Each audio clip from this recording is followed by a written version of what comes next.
Welcome to a new episode of Rail Industry Connected, where we speak to people from across the rail industry about a whole host of topics affecting rail. I'm your host, Dan Clarke, and today I'm delighted to be joined by the chair of the Rail Industry Contractors Association, Don Clarke. We have very similar names, I know, but I can assure you we're not the same person.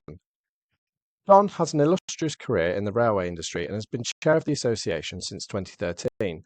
The Rail Industry Contractors Association, or RICA as it's known, is dedicated on supporting its members which are working on some of the biggest projects on the UK rail infrastructure through provision of information, supporting members with key industry requirements and understanding the challenges contractors face on the ever-changing landscape of the railways. Don, welcome and thank you for being with us. How are you today? I'm pretty good, thank you. Good. Obviously, I've only just touched on your background in rail there, which spans over a good period of time. Please tell us how you got into the rail industry, as all of us have very different stories about how we got into it, and most of the time it's a case of us stumbling into it. But how did you get into the rail industry? It was exactly that. It was an accident. I was running a construction recruitment business, and we were asked to do some recruitment for the Taipei Metro. This is 92-ish. So we put out some adverts, and most of the engineers working for British Rail seemed to apply. And then there was a pause with the project. So we got nothing to do with these boxes and boxes of CVs. So I said to the team, let's see if anyone else is interested in railway engineers. And you know what? 2 years before privatisation, everybody was. And so we were inundated with business. And we started a rail recruitment business called Stirling Metro Rail. And obviously, I guess that grew quite quickly as a result, as you say, two years before privatisation. It must have. But actually, just before we go into that and go into your business, what do you think the differences are between obviously then and now in terms of why people were so interested back then and maybe not so now? It was an industry that was about to grow. And it's grown, and there's more than twice as many people traveling by train now. It was an industry where there was opportunity. There was opportunity for people who were working in construction to get into the railways, which was a pretty closed shop before. And there was an opportunity to earn good money in it. People were paid better in the railway. No, I think that does make sense, and obviously it's one of those issues that we kind of do see now, where you've got other industries that are quite similar that obviously sometimes pay a bit more, and even if you look at the tech side of things nowadays, the digital innovations and IT and the development there, there's a lot more opportunity there, isn't there? So you can see kind of like a changing and emerging challenge, as it were, and obviously has kind of contributed to the skill shortage on the industry today. So yeah, obviously recruitment business. How many years were you in that, and how was it? Well, we went from 92, about 94. We started a training business. We started providing on-track gangs of workers and skilled staff, and we ended up with 9 officers. Up until 2013, when the business was taken over. Fantastic. And it was about 2013 that you joined RICA as well. How did you get involved with RICA? Well, I'd been involved with RICA when it was called AOTLS, the Association of On-Track Labour Suppliers. What a good name. Very catchy, yeah. We joined that in 2000, and I hadn't gone along to the meetings myself until about 2001. And I turned up for one of the meetings, and I suddenly realised just how useful it was. I was meeting all sorts of people, competitors who you wouldn't normally meet, but over a cup of coffee, you become friendly with. I was seeing people who I wouldn't normally bump into, directors of Network Rail or Rail Track as it was then, all sorts of people who I wouldn't normally touch base with, and I was getting the chance to talk to them. That's exactly what you want from an association like that, isn't it? Really, and that's essentially why it is there. It's useful from a networking perspective, obviously, but actually, you do find that you come away with quite a lot from that. So, no, it's good to hear. How strong was AOTLS at the time? Obviously, I'm guessing it's grown in members since. So it has grown, yes, but there's plenty of room to add people because the more people we've got, the more influence we have. Over the years, I think we have worked out that we've got something approaching a third of all the people who work on the railway out on the tracks are actually employed through RICA members. Right. I mean, that's a significant number as well. That is quite a significant number. So, no, that's yeah, that's impressive, and I think that demonstrates the level of influence that RICA can have as well in terms of actually, talking about some of the challenges that obviously your members face, and actually understand truly from a good cross section of the railways, actually, what needs to be done. Um, Obviously, as I say, you became chair in 2013. Was that just an application process that you went through? What inspired you to become chair? I don't know that I was inspired, but I've been on the board for 8 or 9 years, acting as treasurer. And at the time, I became independent because I was no longer running a rail supply company. And the chair at the time of RICA left. So there was a vacancy.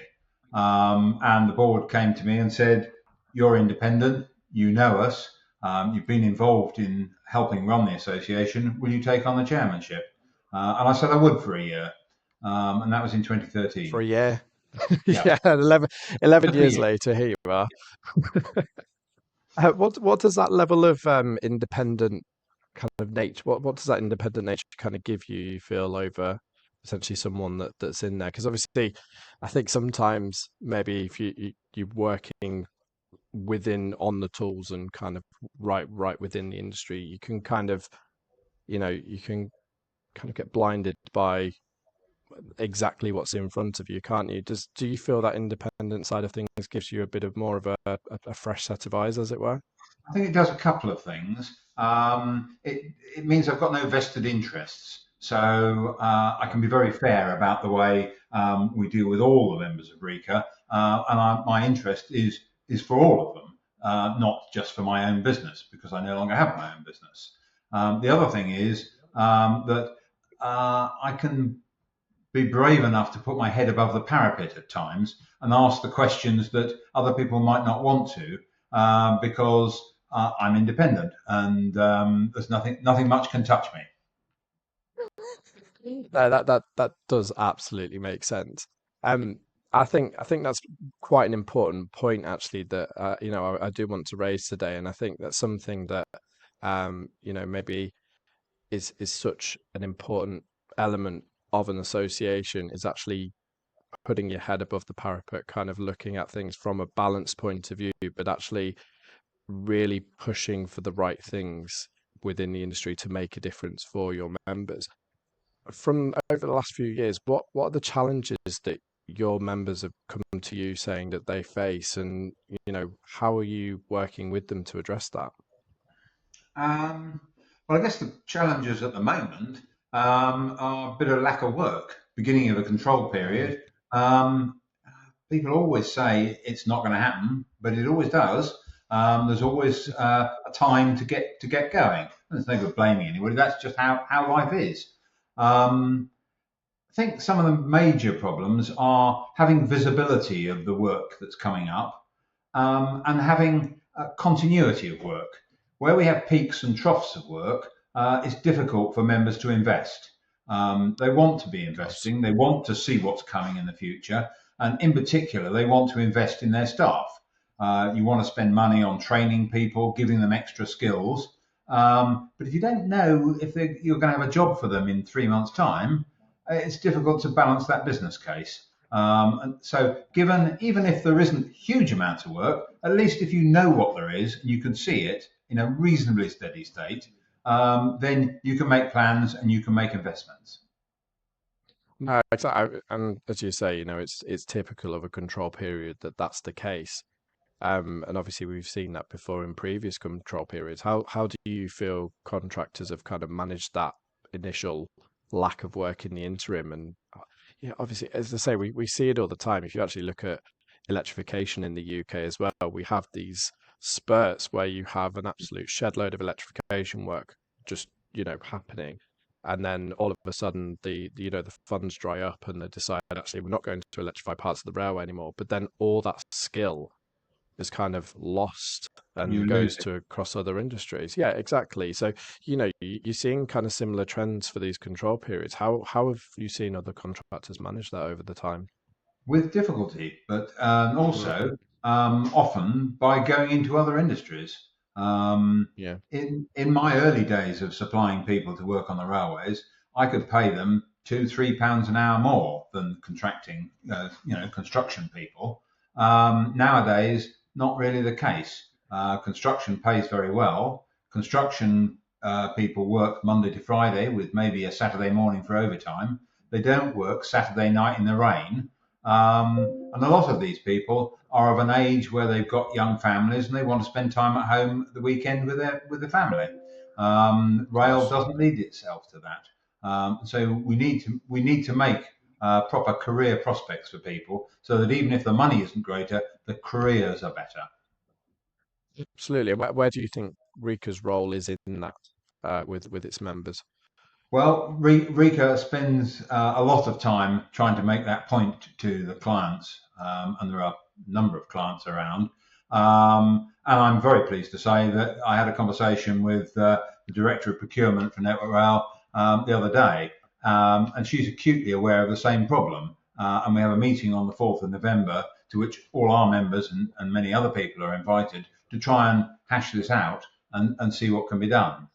As she says, she doesn't think there will be a great deal more money, but if we can give people better visibility, we can work together to make a decent industry. And that is exactly the kind of thing that RICA's there for. It's so important that you have these associations to be able to kind of set up that between, because obviously, businesses can do that from an individual perspective, but actually getting the concerns from the wider industry and all those companies, I think that's absolutely fantastic. So I will And definitely offering be keeping in to touch with you. ask the difficult questions for them, so they can ask them Yes. anonymously if they want to. I'm not saying there's any need for them to, but sometimes people feel more comfortable like that. Well, no, I can see that because I think if you're actually a company, you would have that level of reservation if you don't want to bite the hand that feeds you in a way, do you really? So I think that does kind of help with that respect, and I think that leads to the independent nature of the association as well, or at least yourself, doesn't it? So yeah, absolutely, I'll be keeping up with you on that one. So though that does sound exciting. Yeah, obviously, I think the other thing that with such a large group of members that there's plenty of opportunity for is levels of innovation that are coming out through different members. I mean, if you look at the emergence even of AI in the last 18 months is unbelievable, even in the rail industry and how that's starting to play out nowadays. Um, Obviously, RICA seems to be a great forum for talking about those innovations. And have you seen that over the last few years where actually members have been able to kind of learn from each other and learn from best practice? I think the generosity of members quite surprised me in the first place, because people will Mm. come up with solutions, particularly related to safety, the environment, or compliance with all the millions of regulations we have to comply with. And people will come up with really good ways of doing it and then be happy to share it because they want to see the industry improve. Um, we have three I's in RICA. We say we're about information, influence, and integrity. And that integrity is about trying to do the job well, trying to be safe, trying to comply with the rules and regulations. And if members help each other do that, we become a stronger association because of that. No, absolutely. I can understand that completely. And it's quite a strong set of values really to stand by. So no, that's fantastic. So obviously, aside from that, how often are you meeting, and how can people get involved? Bit of a shameless plug for yourself, as it were. Right. We meet on a quarterly basis. We meet in London. Lunch. A members meeting in the morning gives the opportunity for members to discuss any topics they want. I normally bring up a few subjects that are current, but people can bring up their own topics. And by discussing amongst ourselves the problems we've had, what we think about the changes, say, to the drugs and alcohol regime or things like that, people find help. People find ways of dealing with things from each other. And we also realize that there are some things that need passing back to someone like Network Rail. And then that's my job or other members of the board to take those concerns back and try and make a change to the industry for the better. And touching on the other members of the board that you have as well, obviously I'm guessing there's a whole host of experience and from a whole range of companies. If you could go into a bit more detail about that, that would be great. Yeah, we have people who run signalling companies, people who run some of the very largest suppliers of contingent labour and manpower. We've got people who are specialist contractors. There's a wide range of experience there. And nearly all the board members have been involved in the rail industry for considerable time. So there's a wealth of experience. No, absolutely. And I think that's really important, even for newer members to the rail industry as well, because I think one of the challenges that we do face from a rail perspective actually is introducing businesses that have been successful in other industries into the rail industry as well. And sometimes you can actually see companies take such a long time to kind of get through approvals process, which is understandable because obviously we're working in a safety critical environment. But actually, how can someone that's new to the industry learn from these individuals? Can they do it through yourselves? Have you got opportunities for them to kind of speak with those individuals and learn from past experiences to help them, succeed within the industry? Yes, yeah, we've just started a series of workshops. In our last forum, we had a road safety workshop, and that was members working together in groups and then sharing the information afterwards. How do you, in your company, deal with this problem? How do you deal with that? And we looked at different aspects in the different groups and then shared them afterwards, which gave people some really good ideas as to how to deal with what is a serious problem. We're intending to go forward and have more of those workshops, which will give people the chance to learn from each other. And yeah, absolutely. And I think it's one of those where, obviously if they are a member of yourselves, that they can find out about those quite quickly. Yes. Obviously I'm delighted to kind of announce that Rail Industry Connect and RICA are working together, and obviously we're working with you on your new website, which will kind of give members a new access to more information and from a digital perspective and what have you. So absolutely, those workshops will be paramount to pushing out further information and what have you going forward. So aside from that, how does RICA look in the future to you over the next few years? If you were to look over the next control period, say, for example, how does RICA look to you in terms of what its objectives are and what it aims to do? Well, RICA's involved in a lot of different areas. I was involved this morning in the Safety Critical Communication Strategy Group. Each of the board members and some of our non-board members, some of our other members, get involved in different groups on the railway and bring the contractor perspective to those. Network Rail will always look at things from a Network Rail perspective. It's not their fault. If you're asked to do something as an employee of Network Rail, you ask your 30,000 colleagues how it works for them, and you think you're working it out. But then there's another 60,000 people working on the railway who don't work for Network Rail, who can't go to the depot first thing in the morning to check on something because they don't have the depot. They're not invited into Network Rail's depot. And so we have a very different way of working. And by getting involved in the groups, by bringing those people down to our forums to tell us about what they're doing and listen to our response to it, we can actually help them get it right so that it works not just for Network Rail, but it works for the whole industry.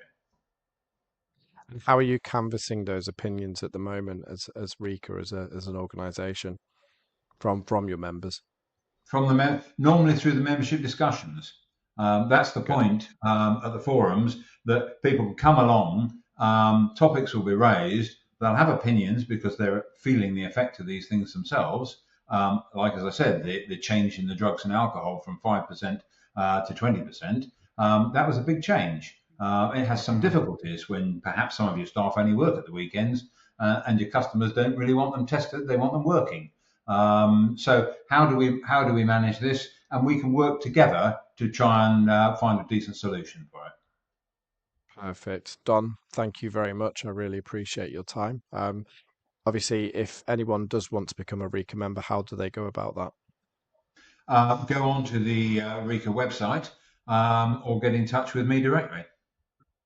No worries. And obviously, I'll leave your details within the comment section anyway. So thank you very much, Don. Really appreciate your time and look forward to speaking to you soon and absolutely finding out a bit more about the meeting that you have with obviously your members in the procurement team for Network Rail in November. So thank you very much. Thank you.